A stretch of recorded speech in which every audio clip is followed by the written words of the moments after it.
ನೋಡಿ, ಕಾಂಗ್ರೆಸ್ನಲ್ಲಿ ಇನ್ನೇನು ಕ್ಲೈಮ್ಯಾಕ್ಸ್ ಘಟ್ಟವನ್ನ ಈ ಪಟ್ಟದ ಆಟ ತಲುಪಿದೆ. ಕುರ್ಚಿ ಬಿಕ್ಕಟ್ಟು ಬಗ್ಗೆ ನಾಡಿದ್ದು ದೆಹಲಿಯಲ್ಲಿ ನಿರ್ಧಾರ ಆಗುತ್ತೆ.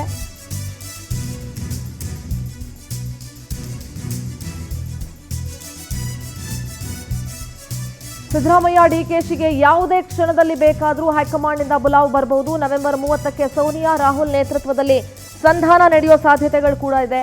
ಸಿಎಂ ಡಿಸಿಎಂ ಅನ್ನ ಕರೆಸಿಕೊಂಡು ಸೋನಿಯಾ ರಾಹುಲ್ ಗಾಂಧಿ ಸಭೆಯನ್ನ ಮಾಡಬಹುದು. ಮತ್ತೊಂದು ಕಡೆ ಇವತ್ತು ವರಿಷ್ಠರು ಹೈ ವೋಲ್ಟೇಜ್ ಮೀಟಿಂಗ್ ಅನ್ನ ಇಟ್ಕೊಂಡಿದ್ದಾರೆ. ಮಲ್ಲಿಕಾರ್ಜುನ ಖರ್ಗೆ, ಸೋನಿಯಾ ಗಾಂಧಿ, ರಾಹುಲ್ ಗಾಂಧಿ ದೆಹಲಿಯಲ್ಲಿ ಇವತ್ತು ಮಧ್ಯಾಹ್ನ ವರಿಷ್ಠರ ಸಭೆ ನಡೆಯುತ್ತೆ. ಬದಲಾವಣೆನೋ ಇಲ್ಲ ಮುಂದುವರಿಕೆನೋ ಇವತ್ತು ನಿರ್ಧಾರ ಮಾಡೋ ಸಾಧ್ಯತೆ ಇರಬಹುದು. ಇವತ್ತು ನಿರ್ಧಾರ ಮಾಡಿಕೊಂಡು 30ನೇ ತಾರೀಕು ಸಿಎಂ ಡಿಸಿಎಂನ ಕರೆಸ್ಕೊಂಡು ಮಾತಾಡಬಹುದು.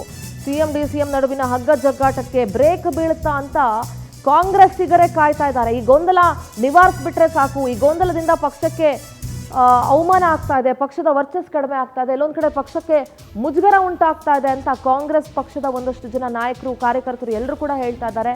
ಸೊ ಹೈಕಮಾಂಡ್ ಯಾವುದೇ ಸಂದರ್ಭದಲ್ಲಿ ಬೇಕಾದರೂ ಸಿಎಂ ಡಿಸಿಎಂಗೆ ಬುಲಾವ್ ನೀಡಬಹುದು. ರಾಜ್ಯ ರಾಜಕೀಯ ಬೆಳವಣಿಗೆಗಳ ಕುರಿತು ಮಹತ್ವದ ಚರ್ಚೆಯನ್ನ ಇವತ್ತು ಕಾಂಗ್ರೆಸ್ನ ವರಿಷ್ಠರು ನಡೆಸಲಿದ್ದಾರೆ. ಪ್ರತಿನಿಧಿ ರೂಪೇಶ್ ನೇರ ಸಂಪರ್ಕದಲ್ಲಿ ಜಾಯ್ನ್ ಆಗ್ತಾ ಇದ್ದಾರೆ. ರೂಪೇಶ್, ಕಾಂಗ್ರೆಸ್ನ ಈ ಕುರ್ಚಿ ಫೈಟ್ ಇನ್ನೇನು ಆಲ್ಮೋಸ್ಟ್ ಕ್ಲೈಮ್ಯಾಕ್ಸ್ ಹಂತಕ್ಕೆ ಬಂದು ನಿಂತಿದೆ ಅನ್ನೋ ಥರ ಕಾಣಿಸ್ತಾ ಇದೆ. ಒಟ್ಟಾರೆಯಾಗಿ ಸೋನಿಯಾ ಗಾಂಧಿ ಅವರ ಇಂಟರ್ಫಿಯರೆನ್ಸ್ ಇದರಲ್ಲಿ ಆಗ್ತಾ ಇದೆ. ಇವತ್ತು ಕೇಂದ್ರದ ವರಿಷ್ಠರು ಸಭೆಯನ್ನು ನಡೆಸ್ತಾರೆ ಅನ್ನುವಂಥ ಮಾಹಿತಿ ಇದೆ. ರೂಪೇಶ್, ಏನ್ ಡೆವಲಪ್ಮೆಂಟ್ ಆಗ್ತಾ ಇದೆ?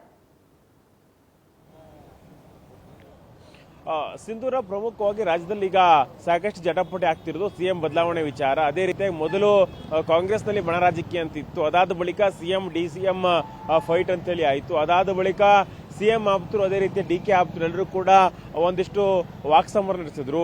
ಇದೀಗ ಒಂದಿಷ್ಟು ಒಕ್ಕಲಿಗ ವರ್ಸಸ್ ಅಹಿಂದ ಅನ್ನುವಂತಹ ವ್ಯಾಖ್ಯಾನಗಳನ್ನ ಪಡ್ಕೊಳ್ತಾ ಇದೆ. ಹೀಗಾಗಿ ಇದನ್ನ ಇಲ್ಲಿಗೆ ಬ್ರೇಕ್ ಹಾಕಿಲ್ಲ ಅಂತ ಹೇಳಿದ್ರೆ ಮತ್ತಷ್ಟು ಸ್ವರೂಪವನ್ನು ಪಡ್ಕೊಳ್ಳುತ್ತೆ. ಡೆಡ್ ಲೈನ್ ಯಾವುದೇ ಇರಲಿ, ಯಾಕಂತ ಹೇಳಿದ್ರೆ ನವೆಂಬರ್ 20ರ ಡೆಡ್ ಲೈನು ಅಥವಾ ಅದಾದ ನಂತರದಕ್ಕಂತ ಜನವರಿ 20ರ ಡೆಡ್ ಲೈನು ಅಥವಾ ಮೇ 30ರ ಡೆಡ್ ಲೈನು, ಎಷ್ಟೇ ತಿಂಗಳು ಅದು ಬೆಳಿಬೇಕಾದ್ರೆ ಸಿಎಂ ಬದಲಾವಣೆ ಮಾಡದೇ ಇರಲಿ, ಹೈಕಮಾಂಡ್ ಒಂದು ಕ್ಲಾರಿಟಿಯನ್ನು ಕೊಡಬೇಕು ಅಂತ ಎಲ್ಲ ನಾಯಕರು ಕೂಡ ಬಯಸ್ತಾ ಇದ್ದಾರೆ. ಯಾಕಂತೇಳಿ ಸಿಎಂ ಅವ್ರನ್ನ ಸಿದ್ದರಾಮಯ್ಯನವರೇ ಮುಂದುವರೆಸಾದ್ರೂ ಓಕೆ, ಆದ್ರೆ ಒಂದು ಕ್ಲಾರಿಟಿಯನ್ನ ಎಲ್ಲರ ನಾಯಕರಿಗೂ ಕೊಡಬೇಕು. ಅದೇ ರೀತಿಯಾಗಿ ಶಾಸಕರು, ಸಚಿವರೆಲ್ಲರಿಗೂ ಕೂಡ ಈ ಕ್ಲಾರಿಟಿಯನ್ನು ಕೊಡಬೇಕು. ಯಾಕಂತ ಹೇಳಿದ್ರೆ ಪಕ್ಷದಲ್ಲಿ ವೈಮನಸ್ಸುಗಳ ಕಾರಣ ಆಗ್ತಾ ಇದೆ. ಒಬ್ಬರ ಪರ ಒಬ್ಬರು ಮಾತಾಡೋದು, ಒಬ್ಬರು ವಿರುದ್ಧ ಮತ್ತೊಬ್ಬರು ಮಾತಾಡೋದು, ಅದೇ ರೀತಿಯಾಗಿ ಅವರ ಕ್ರೆಡಿಬಿಲಿಟಿ ಬಗ್ಗೆ ಪ್ರಶ್ನೆ ಮಾಡೋದು ಎಲ್ಲವೂ ಕೂಡ ಪಕ್ಷಕ್ಕೆ ಡ್ಯಾಮೇಜ್ ಆಗ್ತಾ ಇದೆ ಅಂತ ಹಿರಿಯ ನಾಯಕರು ಅಥವಾ ಹಿರಿಯ ಸಚಿವರುಗಳು ನಿನ್ನೆ ಕ್ಯಾಬಿನೆಟ್ ಮೀಟಿಂಗ್ ಅಲ್ಲಿ ಕೂಡ ಇದೇ ವಿಚಾರವನ್ನು ಪ್ರಸ್ತಾಪಿಸಿದರು.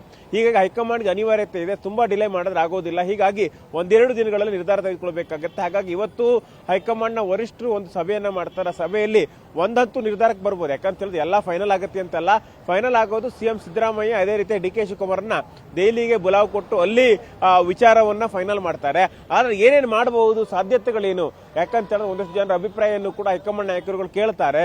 ಹೀಗಾಗಿ ಸಿಡಬ್ಲ್ಯೂಸಿ ಮೆಂಬರ್ಗಳನ್ನು ಅಭಿಪ್ರಾಯವನ್ನು ಕೇಳಬಹುದು.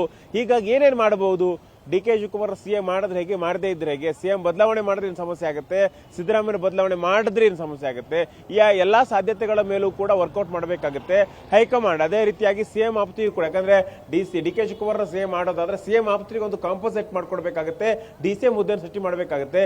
ಎಲ್ಲಾ ವಿಚಾರ ಸಂಬಂಧಪಟ್ಟಂತೆ ಇವತ್ತೊಂದು ಕ್ಲೈಮ್ಯಾಕ್ಸ್ ಆಗಿರ್ತಕ್ಕಂಥ ಚರ್ಚೆಗಳಾಗಬಹುದು. ಇವತ್ತಿನ ಚರ್ಚೆ ಬಳಿಕವಾಗಿ ಮತ್ತೆ ನವೆಂಬರ್ 30ಕ್ಕೂ ಕೂಡ ಸಂಸದೀಯ ಸಭೆ ಇದೆ. ಸಂಸದೀಯ ಮಂಡಳಿ ಸಭೆಯಲ್ಲೂ ಕೂಡ ದೊಡ್ಡ ಮಟ್ಟ ಚರ್ಚೆ ಆಗಬಹುದು. ಹೀಗಾಗಿ ಇವತ್ತು ಅಥವಾ 30ನೇ ತಾರೀಕು ಒಂದು ಹಂತಕ್ಕೆ ಏನೇನಾಗಬಹುದು ಅನ್ನೋದು ಕ್ಲಾರಿಟಿ ಸಿಗ್ತಾ ಹೋಗುತ್ತೆ. Sindhura. All right Rupesh, thank you ನಿಮ್ಮೆಲ್ಲ ಡೀಟೇಲ್ಸ್ಗಾಗಿ.